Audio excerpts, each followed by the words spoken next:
Welcome back, everyone. Now we are having 7th week of ICTune online drums lesson. I know that everyone's having hard time and staying at home most of the time because of coronavirus, but hopefully we can use this time to prepare ourselves to give better and more praise to God. Learning drum is one of the way as well that we are not learning this because we just want to play, but we want to praise God through this, I'm pretty sure. So make us to remind ourselves why we are doing it, and saying that, we are going to start 7th week of ICTune lessons. Let's begin.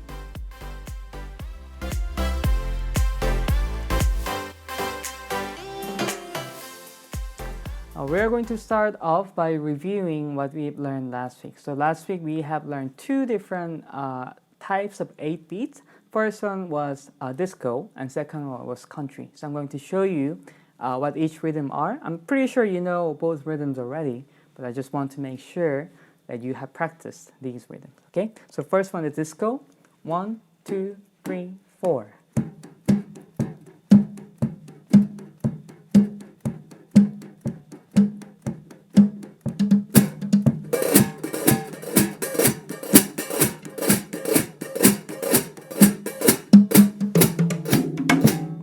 So first half of it, I just played with closed hi-hat, the highest closed for all the rhythm.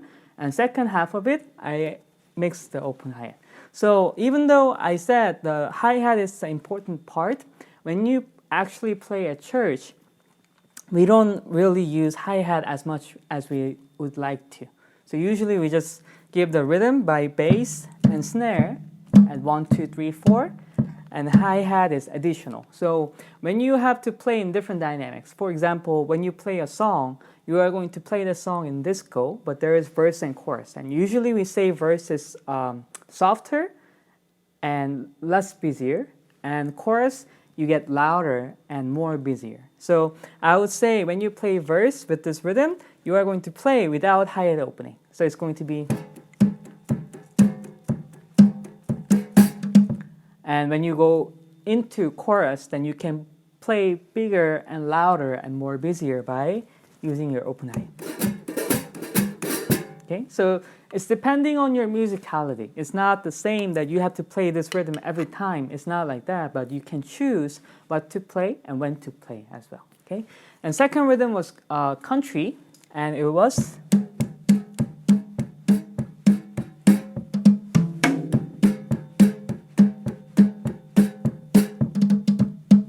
such as this. So it was easy rhythm, and usually when we say country, we talk about southern people and southern music. So we don't really listen to it, we don't really like to listen to it, but it can be very useful when you play at church, because most of the songs that we listen, especially hymns like 찬송가 or some of the even CCM or contemporary Christian music, we can change the song into country, and it would fit with the Korean American congregation very well. So you can see that it's very useful. And when you play country, even though it's the same rhythm as rock, which is 4 beat, I just said there is different accent. For 4 beat, snare is the main point. But when you play country, it's just part of the rhythm. So there is difference between rock and country. And one more thing that I would like to talk about is a train. What train is instead of playing hi-hat and snare, you are only going to play snare and bass drum. So there is no hi-hat, you are only using bass and snare drum, but giving the accent at the same time as usual country by putting more height into certain stroke. Okay, so how it sounds is this: 1, 2, 1 and 2 and. So if you look at it fast, it's kind of, it could look tricky, but it's actually easy when you break it down, okay? So it's actually 1 and 2, or 1 E and 2 E and a. So you're just playing 16 beats, but at the count of and, you are going to put accent of it. So if I play slow, 1 E and 2 E and 3 E and 4 E and. So it looks like kind of a rudiment, but when you actually play within the song is going to sounds like the rhythm of it.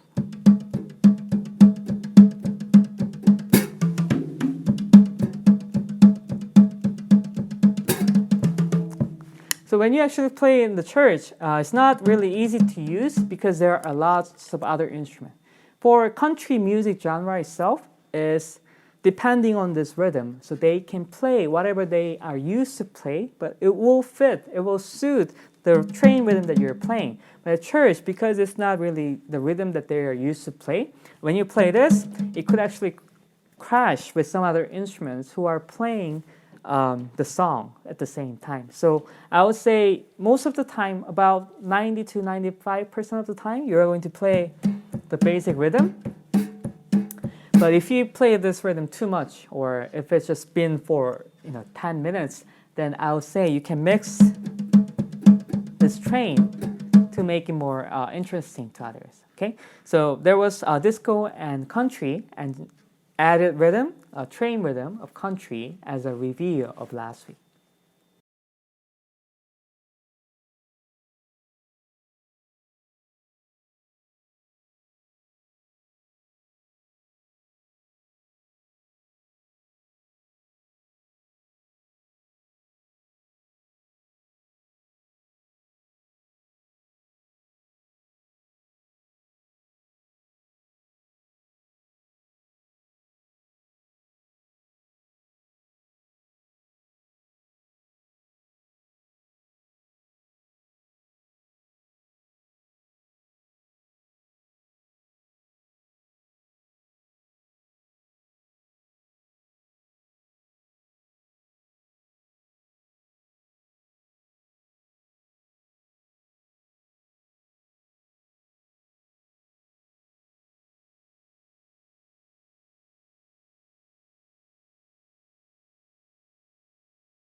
we're going to learn more variation of 8-beat for today, okay? So last week, we already know disco and country, so you have to remember those.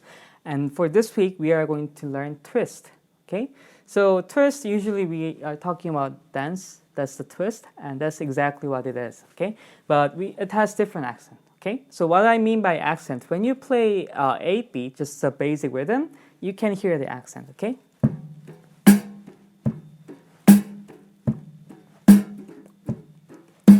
So basically, all the accent is on 2 and 4. But when you play twist, it puts accent in different area.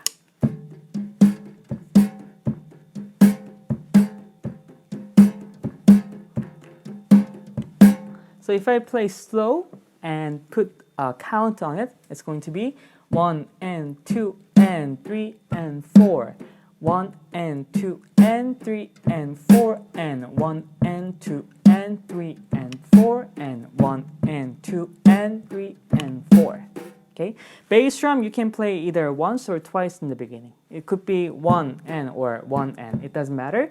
But what is important for twist is that you're playing snare twice and the accent is not a 2 but and of 2. So if you look at it, 1 and 2 and. Okay? Putting the and of 2 as the accent is really important. If you play 2 bigger than and of 2,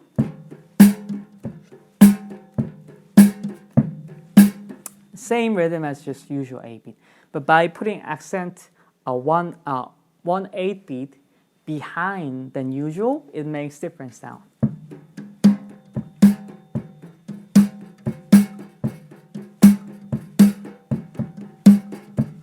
Okay, so this is twist.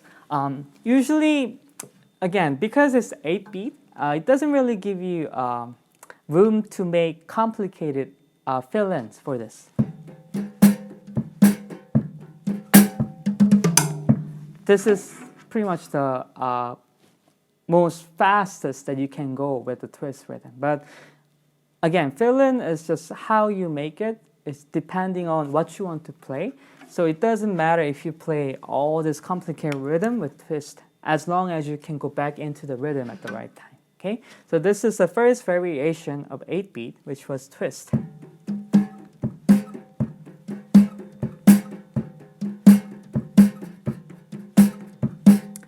And second one is going to be a little harder because we are going into the field of jazz now. Okay? So this is called Bossa Nova first, Bossa-Nova. Came from Brazil, and if you think about Brazil related with music, you can think of samba. Okay, and basically Bossa Nova is a half note of samba, which means that it's the length of each note became twice bigger than samba. Okay, so bass drum has its pattern. You're not going to just play bass drum as you chose for other 8-beats. It has actually set pattern that you have to play. Okay, and the pattern is 1 and 2 and 3 and 4 and. Okay, a little slower. 1 and 2 and 3 and 4 and. As you can notice, there is a bass drum hitting at end of 4. So if you are connecting the measure, then it's going to be 4 and 1 right after. So if I play 2 measures only with bass drum, 1 and 2 and 3 and 4 and 1 and 2 and 3 and 4 and. So it's basically keep repeating the same thing. Okay? Now one more special thing about Bossa Nova is that it is made up with 2 measures of rhythm, not 1 measure. Okay? So first one could be a little easy. 1 and 2 and 3 and 4 and. Okay? So if I put bass drum, 1 and 2 and 3 and 4 and. Okay, one more time. A little slower.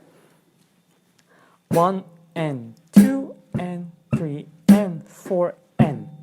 Now, second measure is a little harder because you are going to play snare and bass at the same time, which we never have done it before. Okay? So second measure is 1 and 2 and 3 and 4 and. One more time. 1 and 2 and 3 and 4 and.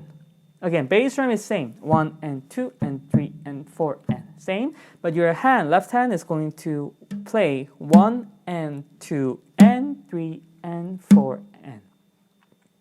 So if I only play bass drum and snare, 1 and 2 and 3 and 4 and. So at beat 1, it's going to play together, and at the beat end of 2, it's going to play together as well. And bass drum will go on to play on 3 and then 4 and. Again, 1 and 2 and 3 and 4 and. So if you connect these two measures, the rhythm is going to sound like this. 1, 2, 3, 4.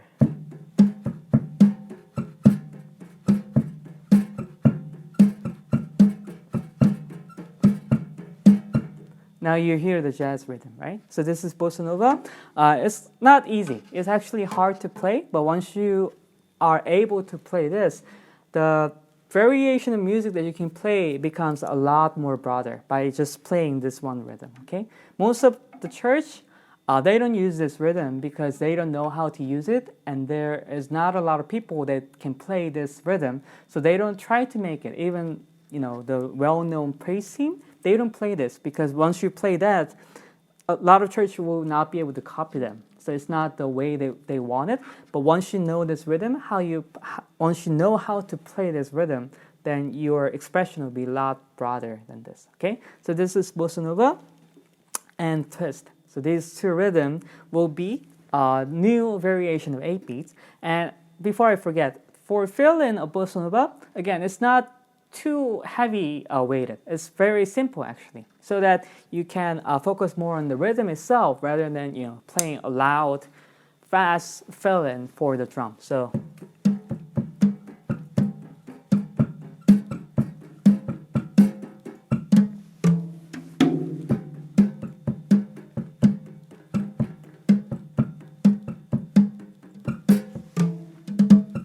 Something simple like this, okay? That would be bossa nova. So when you make a fill-in for this bossa nova, make sure that you give some empty room in between, okay? It's not rock or pop that you just need to play something. You can give emptiness in between the notes so you can make sound. You can make different mood of sound.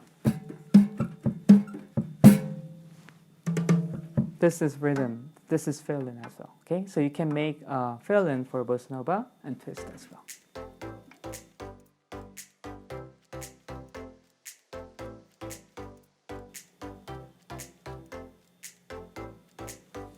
This is it for today's IC Tune. We are going to learn more fun things next week, and hopefully we'll be able to get through what we planned so far through this quarter of IC Tune.